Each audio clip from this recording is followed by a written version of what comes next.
என் இனிய நல்உறவின் உறவுகளே, நாம் இன்று 27/8/25 இருக்கின்றோம்.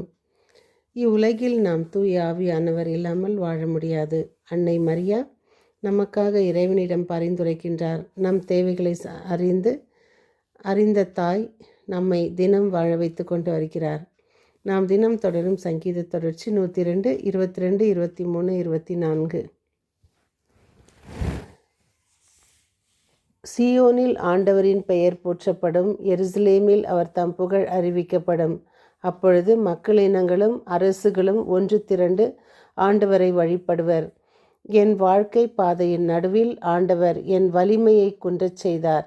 அவர் என் ஆயுளை குறுக்கிவிட்டார். நாம் தொடர்ந்து வாசித்து கொண்டு வருகிற இந்த சங்கீதத்தில், நான் உரைத்தது என் இறைவா, என் வாழ்நாளின் இடையில் என்னை எடுத்துக்கொள்ளாதேயும். உமது காலம் தலைமுறை தலைமுறையாய் உள்ளதன்றோ.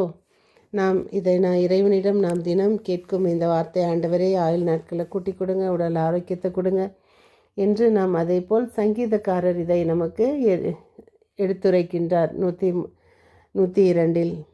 மற்றும் இன்று நாம் தொடரும் வாசகம், முதல் வாசகம் 1 தெசலோனிக்கர் 2:9-13.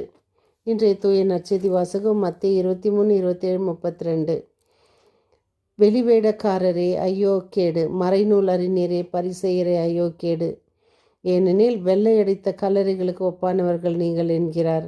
அவற்றின் உள்ளேயோ இறந்தவர்களின் எலும்புகளும் எல்லா வகையான அழுக்குகளும் நிறைந்திருக்கின்றன என்று. நேர்மையாளராய் தோற்றமளிக்கிறீர்கள், ஆனால் உள்ளேயோ போலித்தனமும் நெறிக்கேடும் நிறைந்தவளாய் இருக்கிறீர்கள்.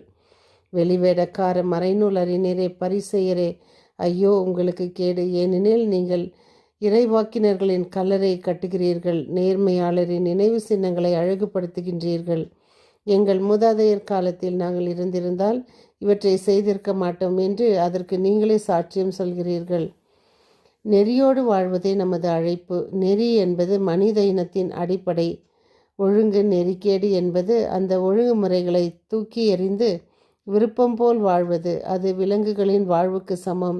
இறை பற்றி இல்லா மனிதர்களே நெறிக்கேடுகளில் ஈடுபடுகின்றார்கள் என்கிறார் பவுலடியார். அவர்கள் எல்லா வகை நெறிக்கேடுகளும், பொல்லாங்கு, பேராசை, தீமை ஆகியவையும் நிறைந்தவர்களானார்கள். அவர்களிடம் பொறாமை, கொலை, சண்டை, சச்சரவு, வஞ்சகம், தீவினை முதலியவை மலிந்துவிட்டன. ரோமையர் 1:29 என்று நெறிக்கேட்டினால் வரும் விளைவுகளை அவர் பட்டியலிடுகின்றார். இயேசுவோ நெறிக்கேடு பெருகுவதால் பலருடைய அன்பு தணிந்து போகும், மத்தேயு 24:12 என்று ஒரே வரியில் சுருக்கி விடுகின்றார்.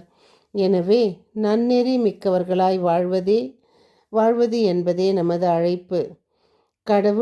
என் கடவுள் பொல்லார் கையினின்று என்னை காத்தருளும், நெறிக்கேடும் கொடுமையும் நிறைந்தோர் பிடி நின்று என்னை காத்தருளும். திருப்பாடல்கள் 71:4 என்று நாம் மன்றாடுவோம். நமக்குள் இருக்கும் எல்லா தீவினைகளையும் தீமைகளையும் எடுத்து ஆண்டவர் வெளிப்படுத்தும் போது அவருக்கும் சில சமயங்களில் நம்மேல் கோபம் வருகின்றது. அனைவரையும் வெளிவேடக்காரர்களே, அதுவும் விசேஷமாக மறைநூல் அறிஞரே பரிசேயரே உங்களுக்கு கேடு என்று சொல்கின்றார். நாமும் சில சமயங்களில் வெள்ளையடித்த கல்லறைகளாகத்தானே வாழ்ந்து கொண்டு வருகிறோம். சில நேரங்களில் உறவுகள் மத்தியில், நல்ல நண்பர்கள் மத்தியில், நாம் பணி செய்யும் இடங்களில் நாம் இதே போல்தான் இருக்கின்றோம். நமக்குள் இருக்கும் தீய எண்ணங்களையும் தீய செய்திகளையும் நாம் வெளியிடாமல் நேர்மையாளர்களைப் போல் நாம் காண்பித்து கொண்டிருக்கிறோம். ஆனால் நமக்குள் இருப்பதோ வெறும் எலும்பு கூடும் அழுக்கும் துர்நாற்றமும் என்பதை நாம் மறந்து விடுகின்றோம். அன்பு இறைவா, இதோ இந்த அதிகாலை வேளையில் எங்களை தட்டி எழுப்பி புதுக்கிருபை தந்து எங்களை உம்முடைய பாதத்தில் அமரச் செய்து உம்முடைய வசனத்தை எங்களை கேட்க வைத்தீரே, உமக்கு நன்றி. ஒவ்வொரு நாளுமாக எங்களை ஆசீர்வதித்து எங்களுடைய எல்லா தேவைகளையும் சந்தித்து தூய ஆவியானவரின் வழியாகவும் அன்னை மரியாவின் வழியாகவும் எங்களை வழி நடத்தி வருகிறீரே, நன்றி. எங்களுடைய வேண்டுதல்கள் உம்மிடம் வந்து சேராமல் இருக்க எங்கள் பாவங்களே காரணம் என்பதை நாங்கள் தினம் எங்களை உணர்த்துகின்றீரே. உம்முடைய வார்த்தை வசனங்களை வைத்து அதற்காக உமக்கு நன்றி செலுத்துகின்றோம்.